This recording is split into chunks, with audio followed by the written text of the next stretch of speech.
I absolutely loved this exhibition for the winter lights down in Canary Wharf.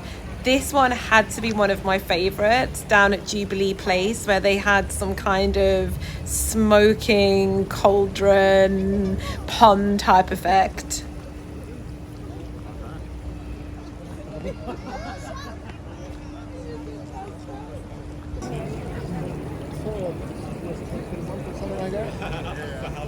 Tell you. No, I'll tell you in a minute.